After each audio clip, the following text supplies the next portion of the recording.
The Oracle of the Dog. "Yes," said Father Brown, "I always like a dog, so long as he isn't spelt backwards." Those who are quick in talking are not always quick in listening. Sometimes even their brilliancy produces a sort of stupidity. Father Brown's friend and companion was a young man with a stream of ideas and stories, an enthusiastic young man named Fiennes, with eager blue eyes and blond hair that seemed to be brushed back, not merely with a hairbrush, but with the wind of the world as he rushed through it. But he stopped in the torrent of his talk in a momentary bewilderment before he saw the priest's very simple meaning. "You mean that people make too much of them?" he said. "Well, I don't know. They're marvelous creatures. Sometimes I think they know a lot more than we do." Father Brown said nothing, but continued to stroke the head of the big retriever in a half abstracted but apparently soothing fashion. "Why," said Fiennes, warming again to his monologue, "there was a dog in the case I've come to see you about. What they call the invisible murder case, you know. It's a strange story, but from my point of view the dog is about the strangest thing in it. Of course, there's the mystery of the crime itself, and how old Druce can have been killed by somebody else when he was all alone in the summer-house." The hand stroking the dog stopped for a moment in its rhythmic movement, and Father Brown said calmly, "Oh, it was a summer-house, was it?" "I thought you'd read all about it in the papers," answered Fiennes. "Stop a minute.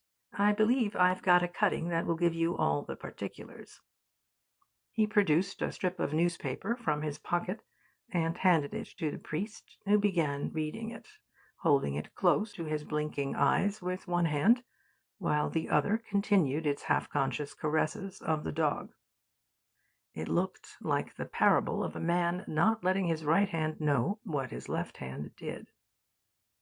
Many mystery stories about men murdered behind locked doors and windows, and murderers escaping without means of entrance and exit, have come true in the course of the extraordinary events at Cranston, on the coast of Yorkshire, where Colonel Druce was found stabbed from behind by a dagger that has entirely disappeared from the scene, and apparently even from the neighbourhood.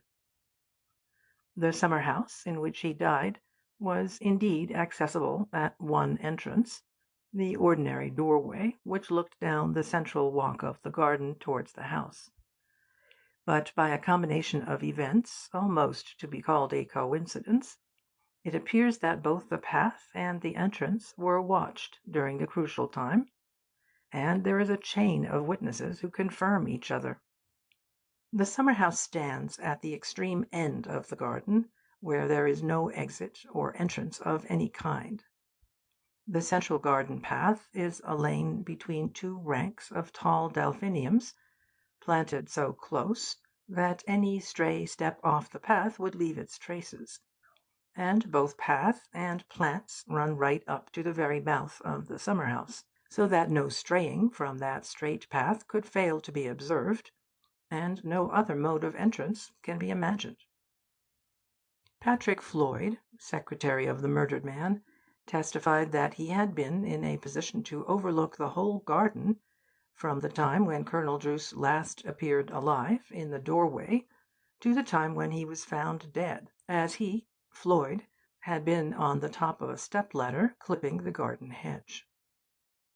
Janet Druce, the dead man's daughter, confirmed this, saying that she had sat on the terrace of the house throughout that time, and had seen Floyd at his work.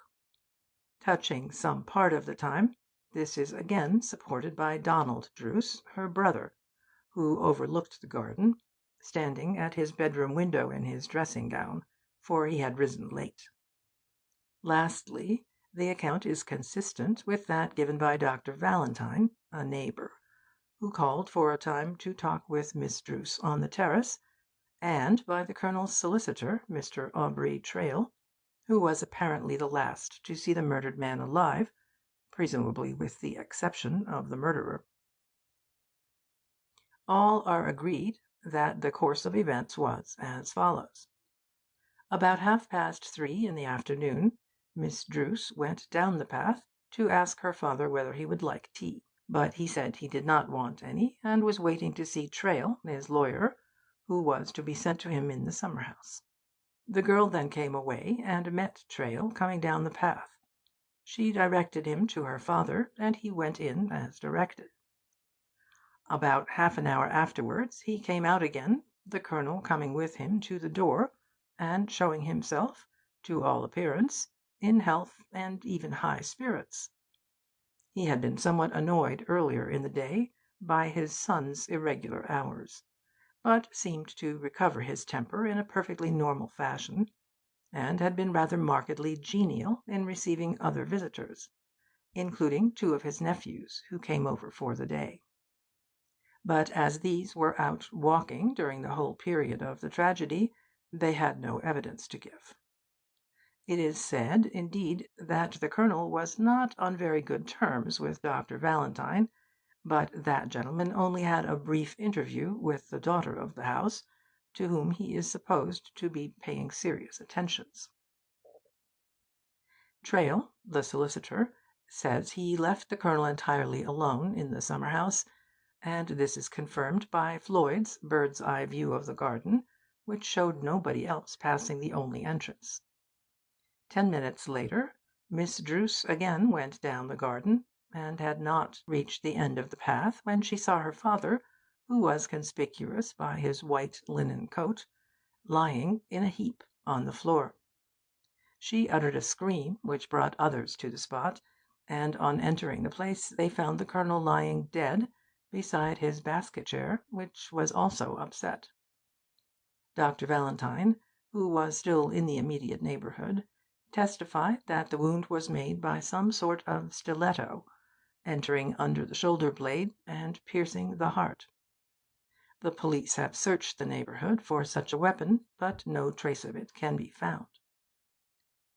"So Colonel Druce wore a white coat, did he?" said Father Brown, as he put down the paper. "Trick he learned in the tropics," replied Fiennes, with some wonder. "He'd had some queer adventures there, by his own account, and I fancy his dislike of Valentine was connected with the doctor coming from the tropics too. But it's all an infernal puzzle. The account there is pretty accurate. I didn't see the tragedy, in the sense of the discovery. I was out walking with the young nephews and the dog I wanted to tell you about. But I saw the stage set for it, as described, the straight lane between the blue flowers right up to the dark entrance, and the lawyer going down in his blacks and his silk hat, and the red head of the secretary showing high above the green hedge as he worked on it with his shears. Nobody could have mistaken that red head at any distance, and if people say they saw it there all the time, you may be sure they did. This red-haired secretary, Floyd, is quite a character. A breathless, bounding sort of fellow, always doing everybody's work, as he was doing the gardener's. I think he is an American. He's certainly got the American view of life, what they call the viewpoint, bless 'em." "What about the lawyer?" asked Father Brown. There was a silence, and then Fiennes spoke quite slowly for him. "Trail struck me as a singular man. In his fine black clothes he was almost foppish, yet you can hardly call him fashionable, for he wore a pair of long, luxuriant black whiskers such as haven't been seen since Victorian times. He had rather a fine, grave face, and a fine, grave manner, but every now and then he seemed to remember to smile, and when he showed his white teeth he seemed to lose a little of his dignity, and there was something faintly fawning about him. It may have been only embarrassment, for he would also fidget with his cravat and his tie-pin, which were at once handsome and unusual, like himself. If I could think of anybody, But what's the good when the whole thing's impossible? Nobody knows who did it. Nobody knows how it could be done. At least, there's only one exception I'd make, and that's why I really mention the whole thing. The dog knows." Father Brown sighed, and then said absently, "You were there as a friend of young Donald, weren't you?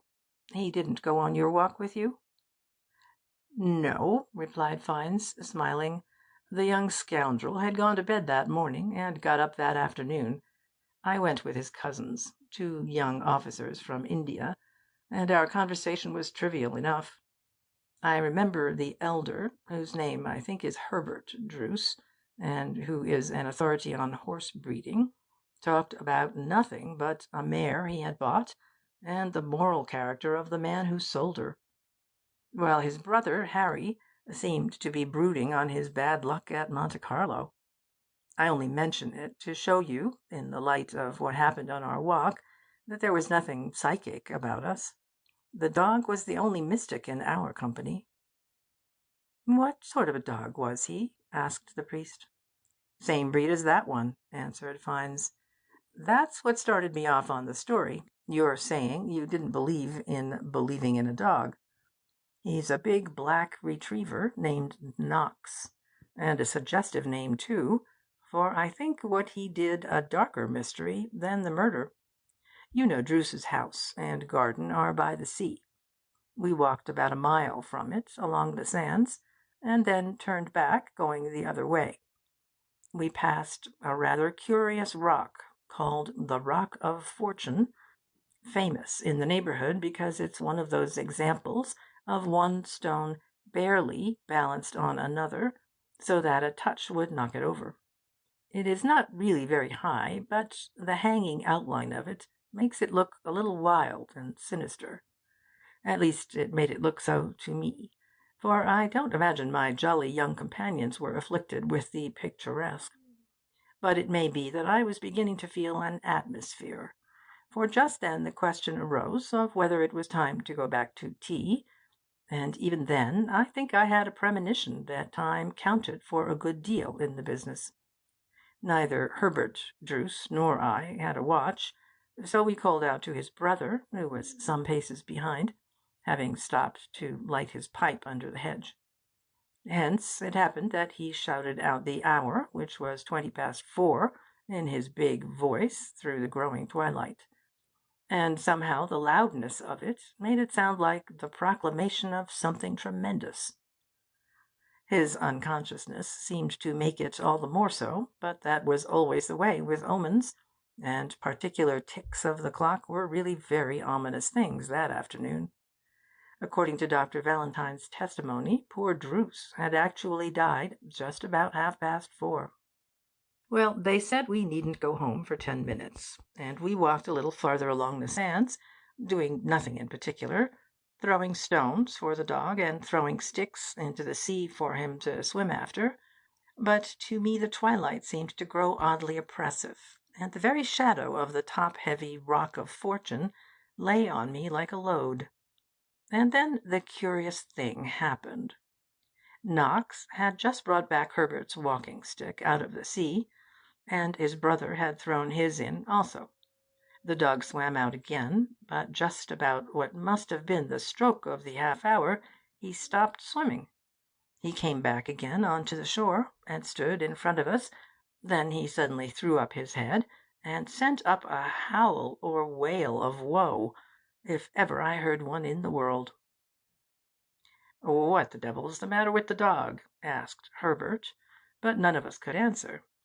There was a long silence after the brute's wailing and whining died away on the desolate shore, and then the silence was broken. As I live, it was broken by a faint and far-off shriek, like the shriek of a woman from beyond the hedges inland. We didn't know what it was then, but we knew afterwards. It was the cry the girl gave when she first saw the body of her father. "You went back, I suppose?" said Father Brown patiently. "What happened then?" "I'll tell you what happened then," said Fiennes, with a grim emphasis. When we got back into that garden, the first thing we saw was Trail, the lawyer. I can see him now with his black hat and black whiskers relieved against the perspective of the blue flowers stretching down to the summer house, with the sunset and the strange outline of the Rock of Fortune in the distance. His face and figure were in shadow against the sunset, but I swear the white teeth were showing in his head, and he was smiling. The moment Knox saw that man, the dog dashed forward and stood in the middle of the path, barking at him madly, murderously, volleying out curses that were almost verbal in their dreadful distinctness of hatred. And the man doubled up and fled along the path between the flowers. Father Brown sprang to his feet with a startling impatience. "So the dog denounced him, did he?" he cried. "The oracle of the dog condemned him. Did you see what birds were flying? And are you sure whether they were on the right hand or the left? Did you consult the augurs about the sacrifices? Surely you didn't omit to cut open the dog and examine his entrails? That is the sort of thing the scientific tests you heathen humanitarians seem to trust when you're thinking of taking away the life and honour of a man." Fiennes sat gaping. "Why, what's the matter with you? What have I done now?" A sort of anxiety came back into the priest's eyes, the anxiety of a man who has run against a post in the dark, and wonders for a moment whether he has heard it. "I'm most awfully sorry," he said with sincere distress. "I beg your pardon for being so rude. Pray forgive me." Fiennes looked at him curiously. "I sometimes think you are more of a mystery than any of the mysteries," he said. "But anyhow, if you don't believe in the mystery of the dog, you can't deny that at the very moment when the beast came back from the sea and bellowed, his master's soul was driven out of his body by the blow of some unseen power that no mortal man can trace or even imagine. And as for the lawyer, I don't go only by the dog. There are other curious details, too. He struck me as a smooth, smiling, equivocal sort of person, and one of his tricks seemed like a sort of hint. You know, the doctor and the police were on the spot very quickly. Valentine was brought back when walking away from the house, and he telephoned instantly. That, with the secluded house, small numbers, and enclosed space, made it pretty possible to search everybody who could have been near, and everybody was thoroughly searched for a weapon. The whole house, garden, and shore were combed for a weapon. The disappearance of the dagger is almost as crazy as the disappearance of the man." "The disappearance of the dagger," said Father Brown, nodding. He seemed to have become suddenly attentive.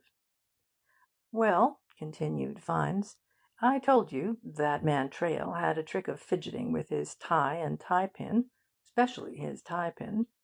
His pin, like himself, was at once showy and old-fashioned. It had one of those stones with concentric coloured rings that look like an eye, and his own concentration on it got on my nerves, as if he had been a cyclops with one eye in the middle of his body. But the pin was not only large, but long, and it occurred to me that his anxiety about its adjustment was because it was even longer than it looked, as long as a stiletto, in fact." Father Brown nodded thoughtfully. "Was any other instrument ever suggested?" he asked. "There was another suggestion," answered Fiennes, "from one of the young Druces, the cousins, I mean. Neither Herbert nor Harry Druce would have struck one at first as likely to be of assistance in scientific detection. But while Herbert was really the traditional type of heavy dragoon, caring for nothing but horses, and being an ornament to the Horse Guards, his younger brother, Harry, had been in the Indian police, and knew something about such things. Indeed, in his own way he was quite clever, and I rather fancy he had been too clever. I mean, he had left the police through breaking some red tape regulations, and taking some sort of a risk and responsibility of his own. Anyhow, he was in some sense a detective out of work, and threw himself into this business with more than the ardour of an amateur. And it was with him that I had an argument about the weapon, an argument that led to something new. It began by his countering my description of the dog barking at trail, and he said that a dog at his worst didn't bark, but growled. He was quite right there, observed the priest. This young fellow went on to say that, if it came to that, he'd heard Knox growling at other people before then, and among others at Floyd, the secretary. I retorted that his own argument answered itself, for the crime couldn't be brought home to 2 or 3 people, and least of all to Floyd, who was as innocent as a harum-scarum schoolboy, and had been seen by everybody all the time, perched above the garden hedge with his fan of red hair, as conspicuous as a scarlet cockatoo. "I know there's difficulties anyhow," said my colleague, "but I wish you'd come with me down the garden a minute. I want to show you something. I don't think anyone else has seen it." This was on the very day of the discovery, and the garden was just as it had been. The step-ladder was still standing by the hedge, and just under the hedge my guide stopped and disentangled something from the deep grass. It was the shears used for clipping the hedge, and on the point of one of them was a smear of blood. There was a short silence, and then Father Brown said suddenly, "What was the lawyer there for?" "He told us the Colonel sent for him to alter his will," answered Fiennes. "And, by the way, there was another thing about the business of the will that I ought to mention. You see, the will wasn't actually signed in the summer house that afternoon." "I suppose not," said Father Brown. "There would have to be 2 witnesses." "The lawyer actually came down the day before, and it was signed then. But he was sent for again next day, because the old man had a doubt about one of the witnesses, and had to be reassured." "Who were the witnesses?" asked Father Brown. "That's just the point," replied his informant eagerly. "The witnesses were Floyd, the secretary, and this Dr. Valentine, the foreign sort of surgeon, or whatever he is. And the 2 had a quarrel. Now, I'm bound to say that the secretary is something of a busybody. He's one of those hot and headlong people whose warmth of temperament has unfortunately turned mostly to pugnacity and bristling suspicion, to distrusting people instead of to trusting them. That sort of red-haired, red-hot fellow is always either universally credulous or universally incredulous, and sometimes both. He was not only a jack of all trades, but he knew better than all tradesmen. He not only knew everything, but he warned everybody against everybody. All that must be taken into account in his suspicions about Valentine. But in that particular case there seems to have been something behind it. He said the name of Valentine was not really Valentine. He said he had seen him elsewhere known by the name of de Villon. He said it would invalidate the will. Of course, he was kind enough to explain to the lawyer what the law was on that point. They were both in a frightful wax." Father Brown laughed. "People often are, when they are to witness a will," he said. "For one thing, it means that they can't have any legacy under it. But what did Dr. Valentine say? No doubt the universal secretary knew more about the doctor's name than the doctor did. But even the doctor might have some information about his own name." "Dr. Valentine took it in a curious way. Dr. Valentine is a curious man. His appearance is rather striking, but very foreign. He is young, but wears a beard cut square, and his face is very pale, dreadfully pale, and dreadfully serious. His eyes have a sort of ache in them, as if he ought to wear glasses, or had given himself a headache with thinking. But he is quite handsome, and always very formally dressed, with a top hat and a dark coat and a little red rosette. His manner is rather cold and haughty, and he has a way of staring at you which is very disconcerting. When thus charged with having changed his name, he merely stared like a sphinx, and then said, with a little laugh, that he supposed Americans had no names to change. At that, I think the Colonel also got into a fuss, and said all sorts of angry things to the doctor, all the more angry because of the doctor's pretensions to a future place in his family. But I shouldn't have thought much of that but for a few words that I happened to hear later, early in the afternoon of the tragedy. I don't want to make a lot of them, for they weren't the sort of words on which one would like, in the ordinary way, to play the eavesdropper. As I was passing out towards the front gate with my two companions and the dog, I heard voices which told me that Dr. Valentine and Miss Druce had withdrawn for a moment in the shadow of the house, in an angle behind a row of flowering plants, and were talking to each other in passionate whisperings, sometimes almost like hissings, for it was something of a lover's quarrel as well as a lover's tryst. Nobody repeats the sort of things they said, for the most part, but in an unfortunate business like this, I'm bound to say that there was repeated more than once a phrase about killing somebody. In fact, the girl seemed to be begging him not to kill somebody, or saying that no provocation could justify killing anybody, which seems an unusual sort of talk to address to a gentleman who has dropped in to tea.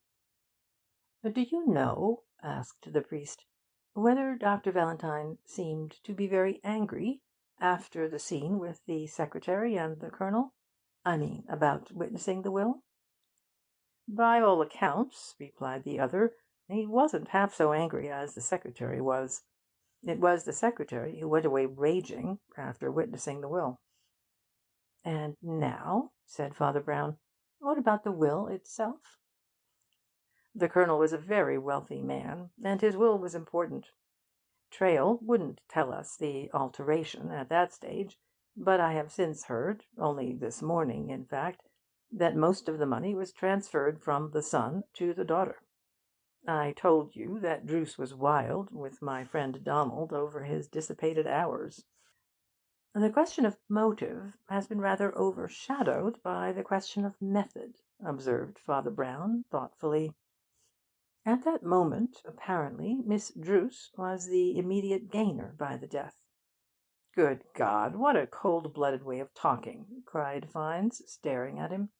"You don't really mean to hint that she—" "Is she going to marry that Dr. Valentine?" asked the other. "Some people are against it," answered his friend, "but he is liked and respected in the place, and is a skilled and devoted surgeon."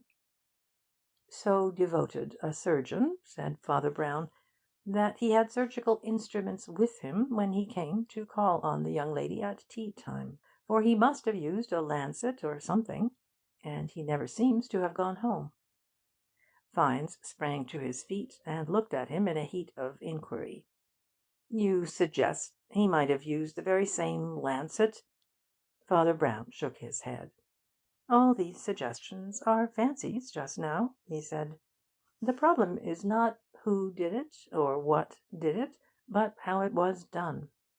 We might find many men, and even many tools, pins and shears and lancets, but how did a man get into the room? How did even a pin get into it?" He was staring reflectively at the ceiling as he spoke, but as he said the last words his eye cocked in an alert fashion, as if he had suddenly seen a curious fly on the ceiling. "Well, what would you do about it?" asked the young man. "You have a lot of experience. What would you advise now?" "I'm afraid I'm not much use," said Father Brown, with a sigh. "I can't suggest very much without having ever been near the place or the people. For the moment, you can only go on with local inquiries. I gather that your friend from the Indian police is more or less in charge of your inquiry down there." I should run down and see how he is getting on. See what he's been doing in the way of amateur detection. There may be news already." As his guests, the biped and the quadruped, disappeared, Father Brown took up his pen and went back to his interrupted occupation of planning a course of lectures on the encyclical Rerum Novarum. The subject was a large one, and he had to recast it more than once, so that he was somewhat similarly employed some 2 days later, when the big black dog again came bounding into the room and sprawled all over him with enthusiasm and excitement. The master who followed the dog shared the excitement, if not the enthusiasm. He had been excited in a less pleasant fashion, for his blue eyes seemed to start from his head, and his eager face was even a little pale. "You told me," he said abruptly and without preface, "to find out what Harry Druce was doing. Do you know what he's done?" The priest did not reply, and the young man went on in jerky tones. "I'll tell you what he's done. He's killed himself." Father Brown's lips moved only faintly, and there was nothing practical about what he was saying, nothing that has anything to do with this story or this world. "You give me the creeps sometimes," said Fiennes. Did you expect this?" "I thought it possible," said Father Brown. "That was why I asked you to go and see what he was doing. I hoped you might not be too late." "It was I who found him," said Fiennes, rather huskily. "'Twas the ugliest and most uncanny thing I ever knew. I went down that old garden again, and I knew there was something new and unnatural about it besides the murder. The flowers still tossed about in blue masses on each side of the black entrance into the old grey summer-house, but to me the blue flowers looked like blue devils dancing before some dark cavern of the underworld. I looked all round. Everything seemed to be in its ordinary place, but the queer notion grew on me that there was something wrong with the very shape of the sky.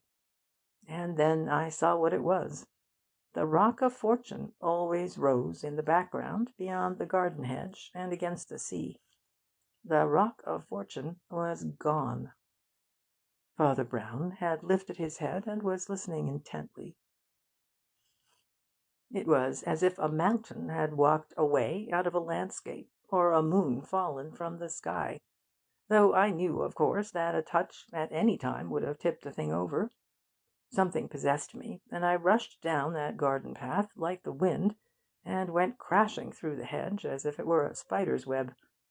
It was a thin hedge, really, though its undisturbed trimness had made it serve all the purposes of a wall.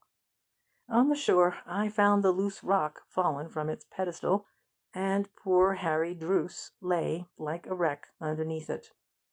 One arm was thrown round it in a sort of embrace, as if he had pulled it down on himself, and on the broad brown sands beside it, in large crazy lettering, he had scrawled the words, "The Rock of Fortune falls on the fool."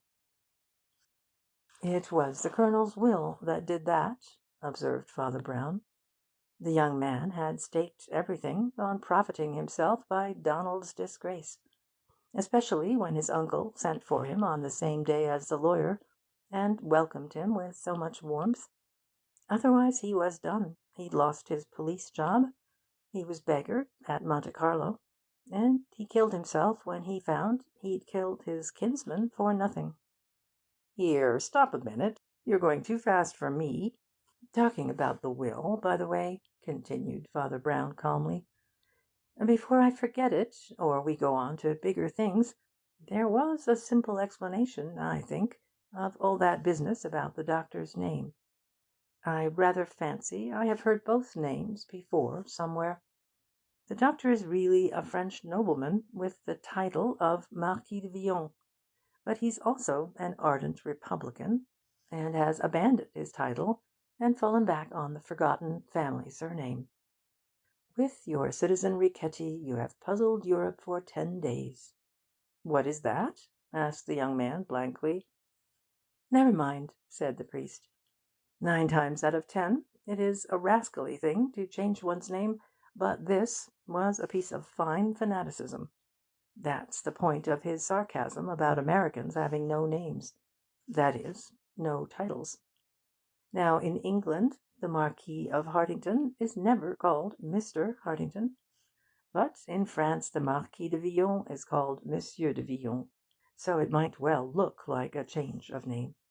As for the talk about killing, I fancy that also was a point of French etiquette. The doctor was talking about challenging Floyd to a duel, and the girl was trying to dissuade him.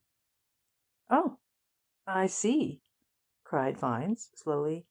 "Now I understand what she meant." "And what is that about?" asked his companion, smiling. "Well," said the young man, "it was something that happened to me just before I found that poor fellow's body, only the catastrophe drove it out of my head. I suppose it's hard to remember a little romantic idyll when you've just come on top of a tragedy.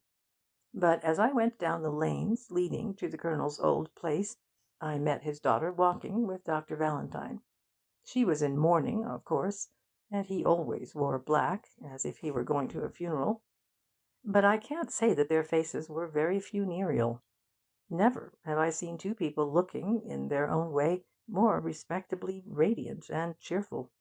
They stopped and saluted me, and then she told me they were married, and living in a little house on the outskirts of the town, where the doctor was continuing his practice.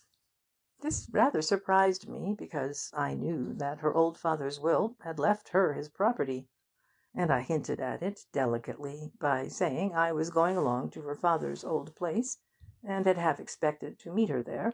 But she only laughed and said, 'Oh, we've given up all that. My husband doesn't like heiresses.' And I discovered, with some astonishment, they really had insisted on restoring the property to poor Donald. So I hope he's had a healthy shock, and will treat it sensibly. There was never much really the matter with him. He was very young, and his father not very wise. But it was in connection with that she said something I didn't understand at the time, but now I'm sure it must be as you say. She said, with a sort of sudden and splendid arrogance that was entirely altruistic, 'I hope it'll stop that red-haired fool from fussing any more about the will.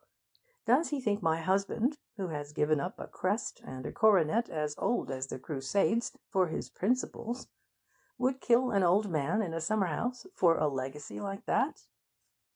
Then she laughed again, and said, 'My husband isn't killing anybody, except in the way of business. Why, he didn't even ask his friends to call on the secretary.' Now, of course, I see what she meant." "I see part of what she meant, of course," said Father Brown. "What did she mean exactly by the secretary fussing about the will?" Fiennes smiled as he answered, "I wish you knew the secretary, Father Brown. It would be a joy to you to watch him make things hum, as he calls it. He made the house of mourning hum. He filled the funeral with all the snap and zip of the brightest sporting event. There was no holding him after something had really happened. I've told you he used to oversee the gardener, and how he instructed the lawyer in the law. Needless to say, he also instructed the surgeon in the practice of surgery. And as the surgeon was Dr. Valentine, you may be sure it ended in accusing him of something worse than bad surgery. The secretary got it fixed in his red head that the doctor had committed the crime, and when the police arrived he was perfectly sublime. Need I say that he became, on the spot, the greatest of all amateur detectives? Sherlock Holmes never towered over Scotland Yard with more titanic intellectual pride and scorn than Colonel Druce's private secretary over the police investigating Colonel Druce's death. I tell you it was a joy to see him. He strode about with an abstracted air, tossing his scarlet crest of hair, and giving curt, impatient replies. Of course, it was his demeanour during these days that made Druce's daughter so wild with him. Of course, he had a theory. It's just the sort of theory a man would have in a book, and Floyd is the sort of man who ought to be in a book. He'd be better fun and less bother in a book." "What was his theory?" asked the other. "Oh, it was full of pep," replied Fiennes, gloomily. "It would have been glorious copy if it could have held together for 10 minutes longer. He said the Colonel was still alive when they found him in the summer house, and the doctor killed him with the surgical instrument on the pretence of cutting the clothes." "I see," said the priest. "I suppose he was lying flat on his face on the mud as a form of siesta?" "It's wonderful what hustle will do," continued his informant. "I believe Floyd would have got his great theory into the papers at any rate, and perhaps had the doctor attested, when all these things were blown sky high, as if by dynamite, by the discovery of the dead body lying under the Rock of Fortune. And that's what we come back to, after all. I suppose the suicide is almost a confession, but nobody will ever know the whole story." There was a silence, and then the priest said modestly, "I rather think I know the whole story." Fiennes stared.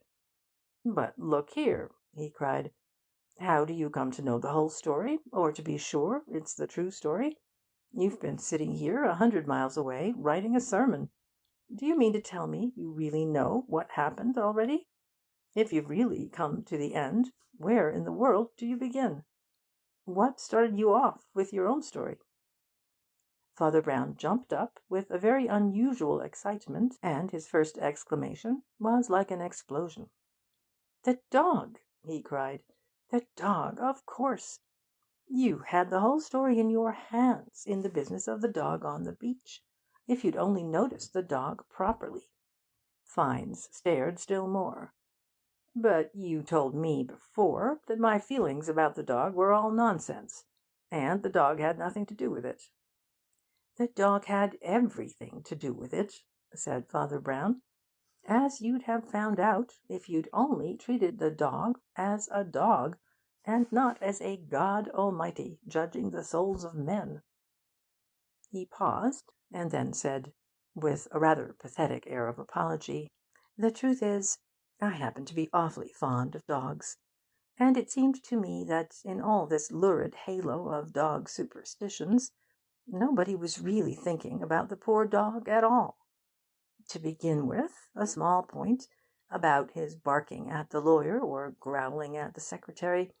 You asked how I could guess things 100 miles away, but honestly, it's mostly to your credit, for you described people so well that I know the types. A man like Trail, who frowns usually and smiles suddenly, a man who fiddles with things, especially at his throat, is a nervous, easily embarrassed man. I shouldn't wonder if Floyd, the efficient secretary, is nervy and jumpy too. Those Yankee hustlers often are. Otherwise, he wouldn't have cut his fingers on the shears and dropped them when he heard Janet Druce scream. Now, dogs hate nervous people. I don't know whether they make the dog nervous too, or whether, being after all a brute, he is a bit of a bully, or whether his canine vanity, which is colossal, is simply offended at not being liked.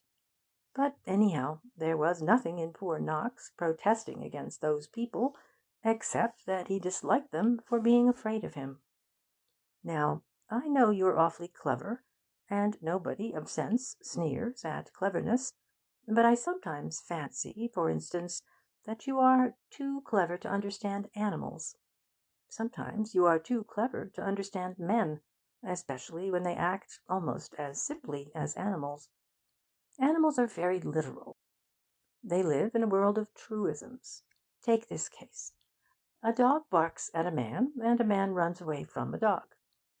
Now, you do not seem to be quite simple enough to see the fact that the dog barked because he disliked the man, and the man fled because he was frightened of the dog. They had no other motives, and they needed none. But you must read psychological mysteries into it, and suppose the dog had supernormal vision, and was a mysterious mouthpiece of doom. You must suppose the man was running away not from the dog, but from the hangman. And yet, if you come to think of it, all this deeper psychology is exceedingly improbable. If the dog really could completely and consciously realize the murderer of his master, he wouldn't stand yapping, as he might at a curate at a tea party. He's much more likely to fly at his throat. And on the other hand, do you really think a man who had hardened his heart to murder an old friend, and then walk about smiling at the old friend's family, under the eyes of his old friend's daughter and post-mortem doctor, do you think a man like that would be doubled up by mere remorse because a dog barked? He might feel the tragic irony of it. It might shake his soul like any other tragic trifle. But he wouldn't rush madly the length of a garden to escape from the only witness whom he knew to be unable to talk. People have a panic like that when they're frightened, not of tragic ironies, but of teeth. The whole thing is simpler than you can understand.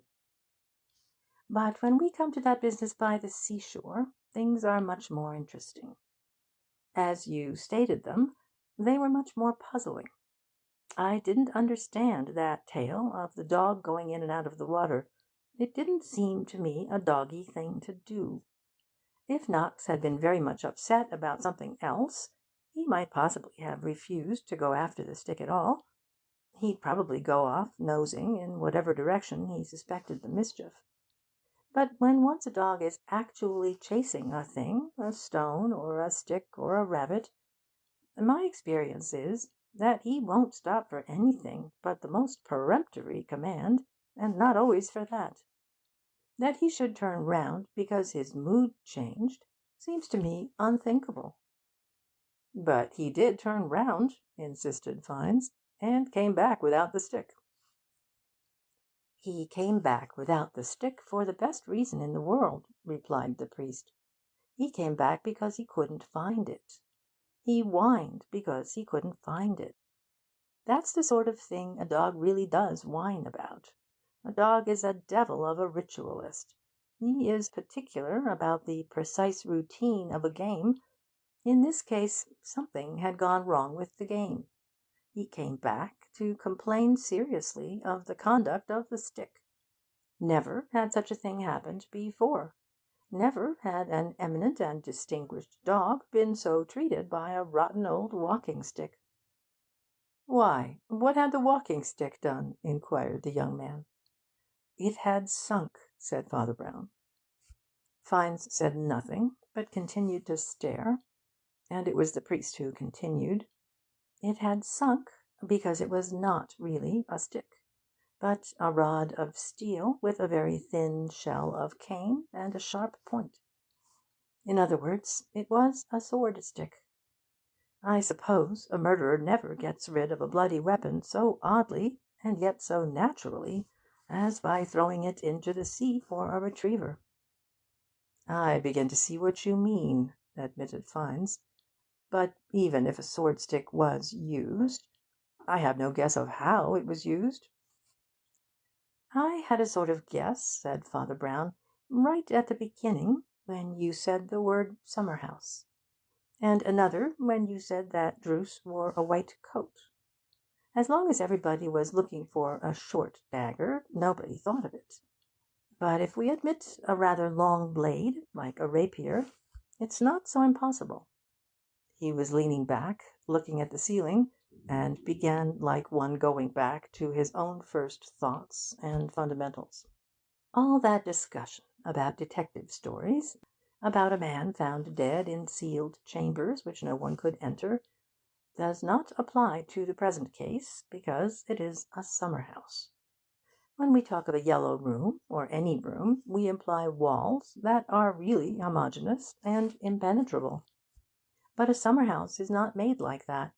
It is often made, as it was in this case, of closely interlaced but separate boughs and strips of wood, in which there are chinks here and there. There was one of them just behind Druce's back, as he sat in his chair up against the wall. But just as the room was a summer house, so the chair was a basket chair. That also was a lattice of loopholes. Lastly, the summer house was close up under the hedge, and you have just told me that it was really a thin hedge.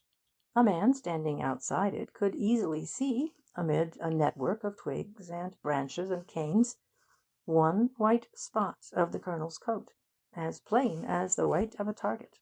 Now, you said the Rock of Fortune was not really high, but you also said it could be seen dominating the garden like a mountain peak.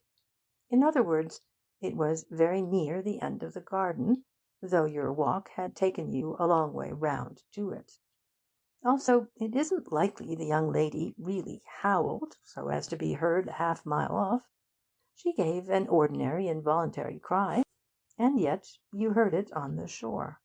And among other interesting things that you told me, may I remind you that you said Harry Druce had fallen behind to light his pipe under a hedge? Fiennes shuddered slightly. You mean he drew his blade there and sent it through the hedge at the white spot? But surely it was a very odd chance, and a very sudden choice. Besides, he couldn't be certain the old man's money had passed to him, and as a fact it hadn't. Father Brown's face became animated.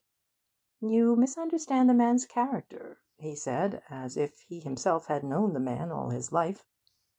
"A curious, but not unknown type of character. If he had really known the money would come to him, I seriously believe he wouldn't have done it. He would have seen it as the dirty thing it was." "Isn't that rather paradoxical?" asked the other. "This man was a gambler," said the priest, "and a man in disgrace for having taken risks and anticipated orders. It was probably for something pretty unscrupulous, for every imperial police is more like a Russian secret police than we like to think. But he had gone beyond the line and failed. Now the temptation of that type of man is to do a mad thing precisely because the risk will be wonderful in retrospect. He wants to say, 'Nobody but I could have seized that chance, or seen that it was then or never. What a wild and wonderful guess it was, when I put all those things together. Donald in disgrace, and the lawyer being sent for, and Herbert and I sent for at the same time. And then nothing more but the way the old man grinned at me and shook hands. Anybody would say I was mad to risk it, but that is how fortunes are made, by the man mad enough to have a little foresight. In short, it is the megalomania of the gambler. The more incongruous the coincidence, the more instantaneous the decision, the more likely he is to snatch the chance. The accident, the very triviality of the white speck and the hole in the hedge, intoxicated him like a vision of the world's desire. Nobody clever enough to see such a combination of accidents could be cowardly enough not to use them. That is how the devil talks to the gambler. But the devil himself would hardly have induced that unhappy man to go down in a dull, deliberate way and kill an old uncle from whom he'd always had expectations. It would be too respectable." He paused a moment, and then went on with a certain quiet emphasis. "And now try to call up the scene as he stood there, dizzy with his diabolical opportunity. He looked up and saw that strange outline that might have been the image of his own tottering soul, the one great crag poised perilously on the other, like a pyramid on its point, and remembered that it was called the Rock of Fortune. Can you guess how such a man, at such a moment, would read such a signal? I think it strung him up to action. Anyhow, he acted. His next difficulty was to cover his tracks. To be found with a sword-stick, let alone a blood-stained sword-stick, would be fatal in the search that was certain to follow. If he left it anywhere, it would be found and probably traced. Even if he threw it into the sea, the action might be noticed, and thought noticeable, unless, indeed, he could think of some more natural way of covering the action. As you know, he did think of one, and a very good one. Being the only one of you with a watch, he told you it was not yet time to return, strolled a little farther, and started the game of throwing in sticks for the retriever. But how his eyes must have rolled darkly over all that desolate seashore before they alighted on the dog! Fiennes nodded, gazing thoughtfully into space. His mind seemed to have drifted back to a less practical part of the narrative. "It's queer," he said, "that the dog really was in the story after all." "The dog could almost have told you the story if he could talk," said the priest. "All I complain of is that because he couldn't talk, you made up his story for him, and made him talk with the tongues of men and angels. It's part of something I've noticed more and more in the modern world, appearing in all sorts of newspaper rumours and conversational catchwords, something that's arbitrary without being authoritative. People readily swallow the untested claims of this, that, or the other. It's drowning all your old rationalism and scepticism. It's coming in like a sea, and the name of it is superstition." He stood up abruptly, his face heavy with a sort of frown, and then went on talking, almost as if he were alone. "It's the first effect of not believing in God, that you lose your common sense and can't see things as they are. Anything that anybody talks about, and says there's a good deal in it, extends itself indefinitely, like a vista in a nightmare. And a dog is an omen, and a cat is a mystery, and a pig is a mascot, and a beetle is a scarab, calling up all the menagerie of polytheism from Egypt and old India. Dog Anubis, and great green-eyed Pasht, and all the holy howling bulls of Bashan, reeling back to the bestial gods of the beginning, escaping into elephants and snakes and crocodiles. And all because you are frightened of 4 words: He was made man." The young man got up with a little embarrassment, almost as if he had overheard a soliloquy. He called the dog, and left the room with vague but breezy farewells. But he had to call the dog twice, for the dog had remained behind, quite motionless for a moment, looking up steadily at Father Brown, as the wolf looked at St. Francis. End of chapter 3.